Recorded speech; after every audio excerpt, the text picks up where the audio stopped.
예, 오늘 말씀을 통해서 우리가 함께 거룩하신 하나님, 엘 카두시라는 주제로 함께 나누기를 원합니다. 우리가 방금 말씀을 나눴지만 여러분 성경에서 가장 인기가 없는 책이다 하면 어딜까요? 저는 레위기가 아닐까 하는 생각을 합니다. 어떤 분들은 다른 부분도 재미없습니다 할 수 있는데 그 중에서 레위기 하면은 더욱 사실 재미가 없습니다. 읽어도 어떤 때는 좀 무섭고 어떤 때는 이렇게까지 하시나 이럴 때도 있고 그럴 때가 있습니다. 레위기는 하나님과 동행하는 길, 그 백성들에게 그리고 제사장들에게 그리고 모든 성도들에게 그 삶의 규례에 대해서 절기와 제사 이러한 규정을 정한 그 법률 서적입니다. 예, 법은 사실 상식이죠. 기본 이 일상적인 생활법은 상식이에요. 그렇다고 해서 법전을 즐겨 읽는 사람은 없는 것처럼 아마도 우리도 이 레위기가 그처럼 흥미가 없는 것 아닌가 하는 생각도 해봅니다. 이렇게 딱딱한 규례들, 법칙들 이것을 우리에게 주시는 이유가 분명히 있어요. 그래서 이 레위기를 한 단어로 요약해라 말하라 한다면 저는 거룩이다라고 말하고 싶습니다. 거룩. 레위기의 주제는 거룩입니다. 내가 거룩하니 너희도 거룩할지라. 이 말씀을 레위기에서 몇 차례 거쳐서 반복해서 말씀하고 있습니다. 레위기의 모든 제사들, 이 제사는 하나님을 섬기는 가장 중요한 거룩의 원리가 되기도 합니다. 그리고 또한 먹는 음식과 먹지 못하는 음식에 대한 말씀으로 거룩한 백성들의 음식 문화, 거룩한 삶은 어떻게 먹고 살아야 하는지를 말씀하기도 해요. 또 성도들이 입는 옷까지, 그리고 사람들의 대인관계, 안식일 문제, 죽은 시체를 손에 대는 문제, 우상 숭배 문제, 성적인 타락 문제, 이런 많은 우리의 삶 속에서 경험하는 모든 것들을 레위기에서는 법으로 제정하여서 우리에게 말씀합니다. 이 레위기에 기록된 이 모든 내용들은 바로 거룩하신 하나님의 백성으로서 어떻게 그 말씀을 지키며 살 것인가, 이것에 대해서 거룩한 삶을 교훈하는 말씀입니다. 하나님은 성도들에게 이 말씀을 하면서 요구하는 가치가 있지요. 무엇입니까? 너희는 스스로 깨끗하여 거룩할지어다. 이 거룩은 누군가 만들어주는 것이 아니라 어떻게 해요? 나 스스로 거룩을 위해서 애쓰고 거룩에 이르도록 나아가라라는 것입니다. 여러분, 거룩하신 하나님의 이름이 엘 카두시입니다. 이 카두시란 말은 거룩하다, 구별하다, 성별되다 라는 의미예요. 거룩하신 하나님을 섬기는 기독교는 우리는 뭐라고 말합니까? 거룩한 종교다라고 말하죠. 그래서 이 하나님을 예배하는 이 장소를 뭐라고 말해요? 성전, 거룩한 전이다 이렇게 말을 합니다. 주일을 주님의 날이라는 의미로 성일이라고도 말을 합니다. 거룩한 날이다라고 말해요. 또 하나님의 말씀을 기록한 경전을 우리는 성경, 거룩한 책이다 말합니다. 교회 안에 있는 사소한 물건들까지도 요즘에는 그렇게 취급들을 안 하지만 예전에 저 어렸을 때만 해도 함부로 못 만지고 그죠? 부서지는 거 있어도 쌓아놨어요. 꼭 어디다 태워버리지도 못하고 창고에 쌓아놓고 할 정도로. 왜요? 성물이다라고 여겼기 때문입니다. 거룩한 것인데 어떻게 함부로 부술 수 있냐, 만질 수 있냐, 이러한 의미가 있었던 거죠. 특히 예수 그리스도를 믿음으로 구원받은 그리스도의 사람들, 이들을 누구라고 말합니까? 성도라고 부르죠. 그렇습니다. 여러분은 거룩한 사람들입니다. 우리를 성도라고 부르십니다. 사실 이 성도라는 말에는 참 익숙해요. 항상 듣는 표현입니다. 그런데 거룩한 사람들입니다 라고 말하면 어떤가요? 왠지 아닌데 좀 부담스러운데 이런 내심 그런 마음이 들기도 합니다. 하나님은 여러분들을 거룩한 사람으로 삼으십니다. 인정하시고 여러분이 거룩한 사람으로 세워지기를 하나님은 기뻐하시는 분이다 하십니다. 왜 그렇습니까? 하나님은 우리를 거룩한 존재로 창조하셨습니다. 거룩한 삶을 살 수 있도록 우리에게 힘을 주시고 그 거룩을 이룰 수 있도록 하나님에게 이룰 수 있도록 우리를 이끌어 주시기 때문입니다. 하나님의 형상을 닮은 우리의 성품과 우리의 영성과 우리의 마음, 이 모든 것들을 거룩으로 세워 가시는 분입니다.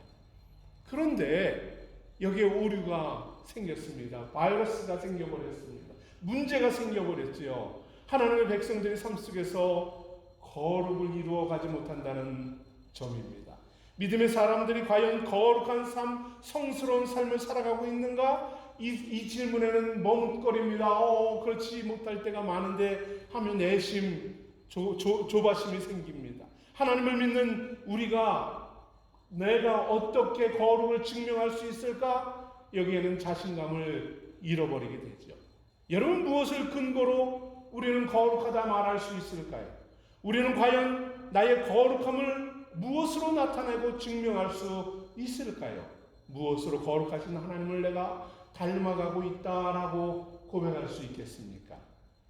이처럼 현대인들은 사실 거룩이라는 이 말을, 의미를 잃어버렸습니다. 거룩이라는 이 고귀한 단어를 잃어버린 채 살아가고 있지 않나 싶습니다. 거룩의 모습과 내용도 사실 사라져버렸죠. 여러분, 예를 들어 목회자들이 가운을 입고 앞에 선다고 거룩해 보이던가요? 그렇지 않죠. 거룩의 성도들의 삶을 열심히 충성하고 봉사한다고 거룩한 헌신이라고 인정하나요? 이제는 그렇지 않은 경우가 너무도 많습니다. 거룩의 모습과 내용은 사라졌고요. 거룩의 삶, 거룩의 생명력도 심지어 거룩하신 하나님의 부어주시는 은혜로 살지만 거룩의 능력을 잃어버린 지 오래되지 않았습니까? 무엇보다 심각한 것은 거룩을 회복하고자 하는 몸부림과 열정도 사라진다는 점입니다. 하나님을 닮고자 하는 거룩하신 하나님 앞에 이루고자 하는 이 열정도 내 안에서 식어져 버리고 주 앞에 나가고자 하는 이 열정도 이제 잊혀진 과거가 되어버렸다는 점입니다. 그럼에도 사랑하시는 하나님은 저와 여러분에게 다시 한번 말씀합니다. 거룩해져라. 너희는 거룩한 하나님의 자녀이다 말씀하고 있다는 사실입니다. 여러분, 저는 오늘 이 거룩, 레위기에서 말씀하시는 거룩의 단어 말씀에서 어떻게 그러면 이 삶을 내가 살아갈 수 있을까? 이 문제를 로마서에서 찾고자 합니다. 로마서 1장 16절에서 그 실제적인 처방책을 여러분과 함께 묵상하고 싶습니다. 우리 함께 다 같이 읽어볼까요? 시작. 너희 지체를 그의 믿음으로 지키지 말고 오직 너희 자신을 지키자. 하나님께로 너희 지체를 지키고 감사합니다. 본문에서 반복되는 단어가 하나 있지요. 뭡니까? 드려라 라는 겁니다. 여기서 드린다 라는 표현은 자신을 갖다 바친다, 항복한다 라는 의미입니다. 무엇인가를 위해서 자신의 인생을 거기에 올인한다는 거죠. 제공한다는 겁니다. 무엇을 위해서 그렇게 하느냐라고 바울은 질문하고 있습니다. 나의 열정적인 인생을 받는 존재가 누구이냐라는 거죠. 그것에 따라서 내가 나의 삶을 누구에게 바치느냐에 따라서 그는 거룩해질 수도 있고 그는 불의한 자가 될 수 있다라는 말입니다. 바울은 너희 지체를 의의 종에게 내어주어 거룩함에 이르라라고 이후에 19절에서 말씀하고 있습니다. 어떤 것을 위해서 우리 인생과 시간을 허비하고 즐거워하고 거기에 매여 있고 그것을 즐겨하며 살아가느냐라고 말씀하는 것입니다. 바울은 거룩함에 이르려는 성도들에게 그것이 불의함인지 그 아니면 거룩인지 분명하게 선택해라 결단을 요구하고 있는 것입니다. 먼저 우리는 로마서 6장 13절에서 바울은 이렇게 말합니다. 죄에게 자신을 드리지 말아라 합니다. 죄에 대하여는 죽은 자처럼 여겨라 하십니다. 여기서 이 다른 번역서는 이렇게 말합니다. 내주지 말아라. 죄에게 내 삶을 맡기지 말아라 라고 말합니다. 세상에서 우리는 참으로 많은 불의함과 죄성과 악함들을 목격하게 됩니다. 우리 방금 우리 집사님 공동 기도문에서도 기도했듯이 사회적인 안전망이 갖춰지지 않아요. 도무지 지금 우리나라를 대한민국을 선진국이라고 하는데 도무지 안전망이 있는지조차도 의문될 정도입니다. 안전 불감증은 이미 사람들 깊이 뿌리박혀 있고 오히려 그것을 당연하게 받아들입니다. 이러한 것이 불의함 아닌가요? 이러한 것으로 이러한 참사가 일어나는 것 아닙니까? 여러분, 이렇게 사회의 불의한 일들은 끊임없이 반복되고 있고 끊임없이 이로 인하여서 고통을 겪고 있습니다. 이러한 불의함 속에 여러분은 어떠한 마음, 감정에 사로잡힙니까? 여러분은 어떻습니까? 또는 우리 주변에 가까운 믿음의 사람들이 죄를 범할 때에, 말씀에서 벗어난 행동을 할 때에 여러분은 어떤 생각이 드나요? 불의함과 죄, 물론 우리는 연약하여서 넘어질 수 있고 실수할 수 있고 잘못될 수 있고요. 불의한 일을 반복할 수 있습니다. 자신이 의식하지도 못하는 사이에 나쁜 곳에 빠져들어가 있고 그 사람들 틈바구니 속에 있는 자신을 발견할 때도 없잖아 있어요. 처음에는 좋은 취지로, 처음에는 즐거워 단순히 간단한 의미 없이 그런 모임을 갖다가 점점 나쁜 길에 빠져드는 경우도 얼마나 많습니까? 이때에 어떤 태도를 우리는 취하고 있느냐라는 겁니다. 그 후에 잘못을 깨달았을 때 그때에는 어떤 결정을 내리고 있느냐라는 거예요. 그냥 그럴 수도 있지. 그냥 무덤덤하게 죽으면 죽은 거지. 이렇게 아니면 그들의 잘못 거기에 있는 게 잘못이지. 이렇게 반응하고 있지는 않습니까? 여러분, 우리는 지금까지 내가 이러한 불의함과 이러한 잘못에 대해서 우리는 어떻게 반응하고 받아들이며 그것에 또한 우리는 결정하고 행동하고 있습니까? 오늘 바울은 단호히 이렇게 말합니다. 거룩한 성도는 죄와 불의한 일에 자신을 들이지 말아라. 그곳에 도구가 되지 말아라. 그곳에 희생양이 되지 말아라 라고 합니다. 악한 것에 끼지도 말아라 라는 것이지요. 불의한 것에 함께하지 말고 가까이 하지도 말고 불의를 논하지도 말아라 라고 합니다. 불의한 자들, 이런 욕구와 요구, 그들의 탐욕에 희생양이 되지 않아야 한다는 것입니다. 사실 그들과 함께하지 않으면 사회적인 피해를 입는 건 당연합니다. 오히려 왕따를 당하기도 하고 외면을 당하기도 하고 모임에서 제외를 당할 수도 있을 것이에요. 그렇다고 해서 우리가 그러한 죄의 모략에 불의함에 우리를 희생시킬 수는 없지요. 그들과 함께 음모를 꾸미고 거짓에 방치된 삶을 살아갈 수는 없는 것입니다. 오늘 바울의 말씀처럼 너희 자신을 죄에 대하여는 죽은 자처럼 여겨라라고 합니다. 죄에 대해서 죽은 자가 되라. 죄와는 전혀 상관없는 존재가 되라라는 겁니다. 무슨 말입니까? 죄에 참여하지도 말고 그들의 악행에 동의하지도 말고 거기에 참된 자유함을 누려라라는 것이지요. 그 속에서 죄를 거부할 수 있는, 불의를 거부할 수 있는 자가 되라는 것입니다. 예수님은 십자가에서 우리의 죄를 대속하셨어요. 우리의 모든 죄성은 죄에서 죽고 장사 지낸 바 되었고 이제 더 이상 우리는 죄와 관계없는 존재가 되었다는 것입니다. 아무런 죄의 모략에 반응하지 않아야 하는 것입니다. 죄에 대한 의지도 없고 욕구도 없고 작은 미동과 움직임조차도 보일 필요가 없다는 것입니다. 죽은 자와 같이 아무런 감정 없는 것처럼 세상에 대한 모든 재미와 흥미를 잃어버릴 수도 있어야 한다는 것입니다. 그러나 사실 우리는 여전히 죄에 대한 욕구와 유혹을 느끼죠. 참으로 난감하고 안타까운 모습입니다. 아직 우리를 주장하는 것이 죄이며 세상이기 때문이지요. 죄에 대해서 여전히 죽은 자처럼 여기지 못하기 때문입니다.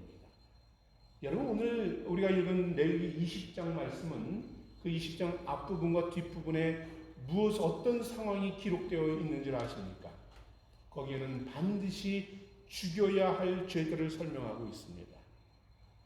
사실 이 말씀들이 많은 이들에게 갈등이 되기도 하죠. 어떻게 하나님이 그렇게 죽이라고 하실 수 있나라고 말할 수 있어요.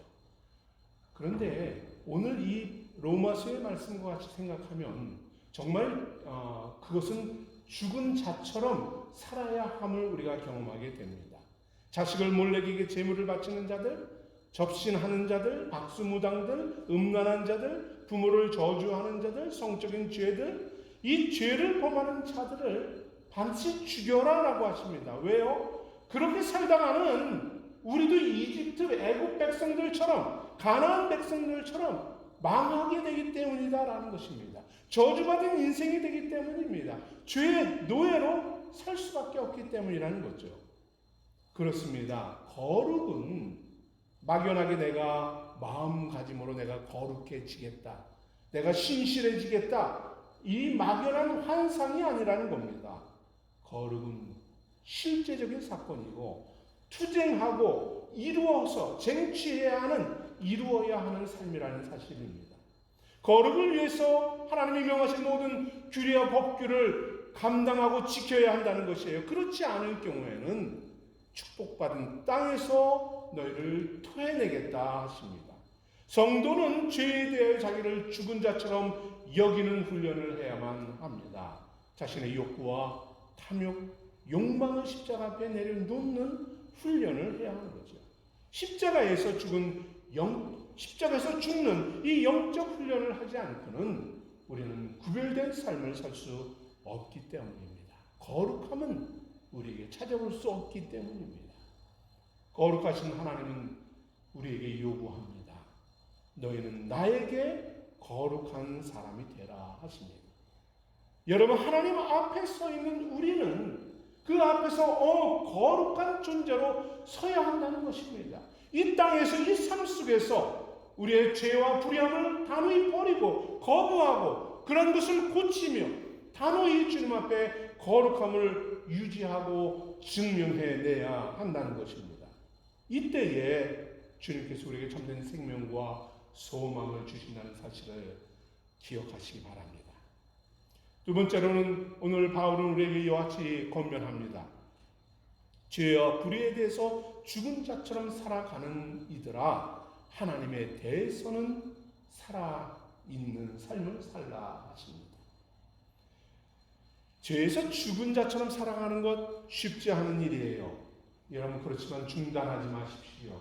거부하고 불의를 거부하고 죄를 거부하는 것, 인내하며 죄와 싸우며 나가기를 원합니다. 또한 우리가 서로 응원하면서 서로 중보하면서 나가는 그런 성도들, 교회가 되었으면 좋겠습니다. 그렇습니다. 세상에 대한 흥미를 잃어버리는 것, 죄를 멀리하는 것 힘들지요?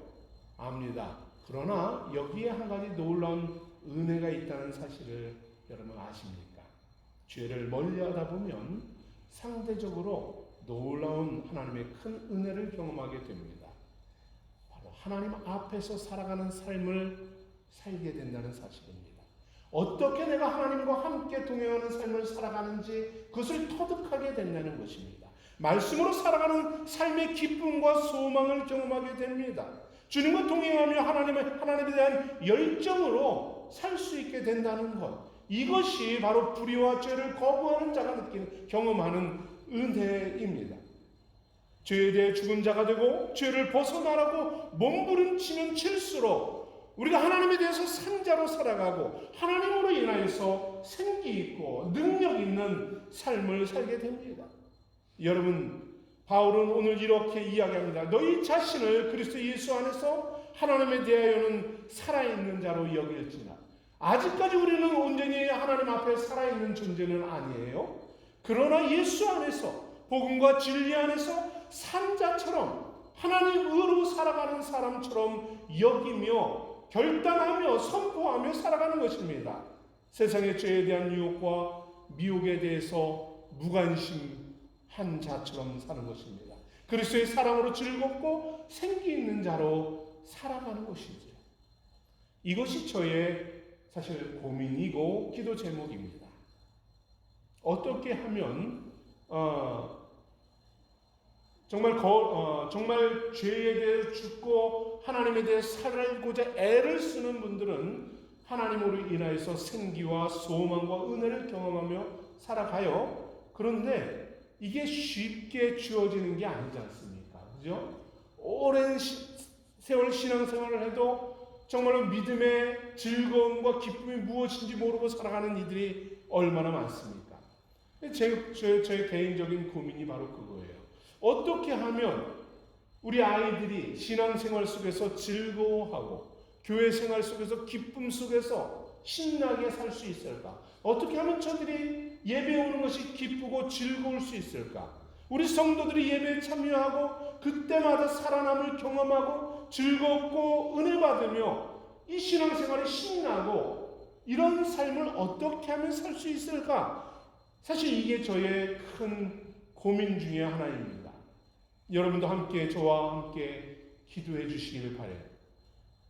우리의 신앙이 즐겁고 살아나는 이러한 경험이 우리 교회 속에, 성도들 속에, 우리 자녀들 속에 넘쳐나기를 기도합니다.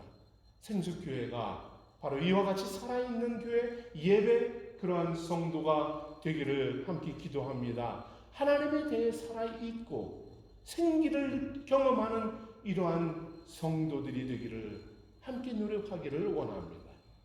거룩한 성도로 살기 위해 우리는 어떻게 해야 할까요? 어떻게 우리는 즐거움과 기쁨으로 하나님을 예배하며 살 수 있을까요? 우리의 삶을 적극적으로 하나님께 드리는 것입니다. 우리의 소속이 바뀌었죠. 우리의 정체성이, 우리의 삶의 목적이 바뀝니다. 더 이상 삶의 근원이 세상이 아니고 죄와 불의가 아니기 때문입니다. 삶의 방향 설정이 이제는 하나님께로 돌아가야 하는 것입니다. 죄에 대하여 죽은 자가 되고 하나님에 대하여는 산 자로 살아가는 것입니다. 이때에 하나님께서 우리에게 거룩함이 이르게 되고 그 속에서 우리를 아름답고 즐겁고 소망이 넘치는 삶으로 이끌어 주신다는 것입니다. 여전히 아직 거룩하면은 거리가 멀 수 있어요. 하지만 주님은 우리를 거룩하다 구별하며 불러주십니다. 여전히 거룩함은 보이지 않고 세속적일 수 있습니다. 여전히 흥이 많은 연약한 존재일 수 있어요. 그러나 주님은 우리를 거룩함으로 인도하신다는 사실입니다. 거룩함에 이르도록 우리에게 힘을 주시고 우리를 세워주시고 우리에게 능력과 축복을 주시는 분이 우리 주님이십니다. 연약하여 어리석음을 행할 때에 있을 수 있습니다. 그때 말씀으로 환경으로 우리의 죄를 깨닫게 하십니다. 그것을 버리게 하시고 때로는 우리의 죄 때문에 눈물을 쏙 빼게 하고 통리하고 하나님께 다시 돌아오게끔 우리를 세워주시는 것입니다. 주님께서 주님께로 돌아와 거룩하신 주님 앞에 자복하고 은혜를 구하는 자로 우리를 세워주신다는 사실을 믿으시기 바랍니다. 예수 그리스도께서 죄를 죽이시고 승리하신 것 같이 우리도 죄를 이기고 하나님의 영광으로 살 수 있다는 소망으로 살기를 소망합니다. 하나님을 위해서 하나님 앞에서 살아있는 자로 살겠습니다라고 결단할 때에 주님은 여러분을 거룩한 반열에 세워주십니다. 거룩한 존재로 다듬어 주시고 거룩한 복된 존재로 이끌어 주십니다. 당신의 자녀로 입양하시는 주님, 거룩한 존재로 주님과 함께 동행케 하십니다. 여러분, 이것이 얼마나 놀라운 은혜입니까? 이것을 경험하며 이 속에서 기쁨과 감사함으로 살 수 있어야 하지 않을까요? 거룩한 삶을 누리게 하시는 주님을 찬양합니다. 이제 우리는 하나님이 인정해 주시는 거룩한 성도입니다. 바울은 이렇게 권면합니다. 너의 지체를 의의 무기로 하나님께 드려라 권면해요. 하나님이 거룩한 도구로 사용하실 수 있도록 하라라는 것이지요. 말씀과 기도로 무장되어지고 거룩한 하나님의 역사에 사용되어지는 자, 하나님의 일에 동참되어지는 이러한 헌신된 자가 되어라라는 것입니다. 이전에는 죄요 불의의 병기로 우리를 사용했습니다. 그것이 우리의 인생이었습니다. 죄에 얽매여서 죽어가던 인생이었습니다. 불의를 보고도 못 본 체하고 그 죄를 보고도 그럴 수 있지라고 치부해버렸던 그러한 모습일 수 있습니다. 우리의 말과 행동은 이웃의 마음을 해집고 상처를 주는 데 사용했을 수 있고요. 사람들을 낙심시키고 시기하는 데 앞장섰을 수도 있습니다. 죄의 자리에 불의한 모임에 참여했어요. 그러나 이제는 어떤 성도입니까? 이제는 죄에 대하여는 죽고 하나님에 대하여는 산자로 거룩한 자녀로 우리를 세워주셨습니다. 하나님은 여러분을 의의 병기로 거룩한 하나님의 도구로 사용하시는 분이에요. 여러분의 지혜와 능력을 의로운 일을 위해서, 이웃을 세우는 일을 위해서, 사랑하는 일을 위해서 사용하십니다. 우리의 입술을 하나님을 찬양하고 이웃을 위로하고 권면하고 그들에게 믿음을 심어주는 데 사용하게 하십니다. 우리의 손과 발이 하나님의 성전을 세우고 그리고 봉사하고 성도를 섬기는 일에 사용하도록 이끌어 주시는 것입니다. 거룩은 말로만 되어지는 것이 아닙니다. 너의 지체를 하나님의 의의 병기로 드릴 때에 되어지는 것이에요. 하나님께 드린다라는 것은 마음가짐이 아닙니다. 단순한 결단이 아니고 개념이 아닙니다. 삶으로 이제는 거룩에 이르러야 하는 것입니다. 너의 몸을 하나님이 기뻐하시는 거룩한 산제사로 드리는 삶입니다.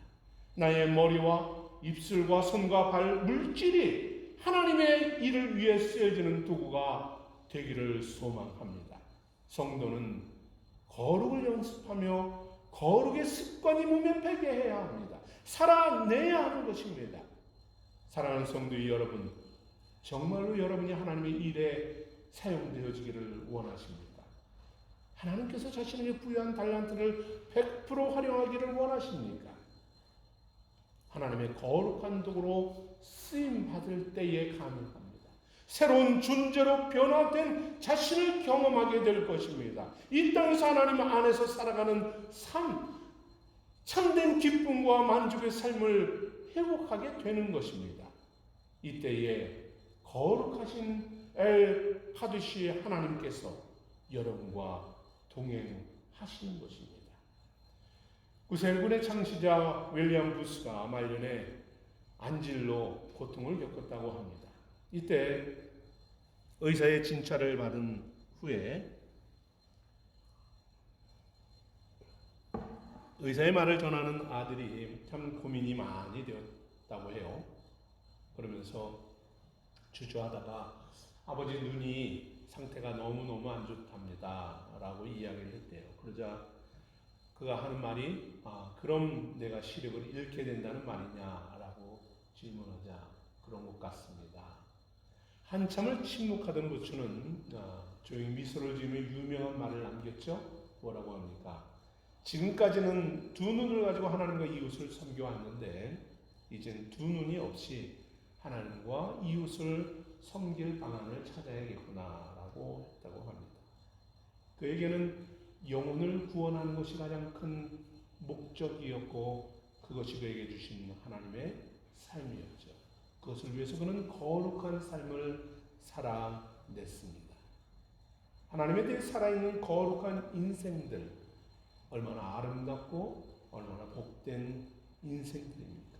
누가 그에게 이러한 인생을 선물합니까? 누가 그와 함께 합니까? 누가 그를 거룩게 하시고 온전케 세우십니까? 엘 카두시 거룩하신 하나님이십니다. 거룩하신 하나님께서 그 앞에서 의의 병기로 거룩한 삶을 살아가겠노라 결단하는 여러분과 함께 하시는 것입니다. 우리 생수의 모든 성도들이 거룩한 하나님을 닮아가는 그런 승리의 삶의 주인공들이 되기를 소망합니다. 기도하겠습니다.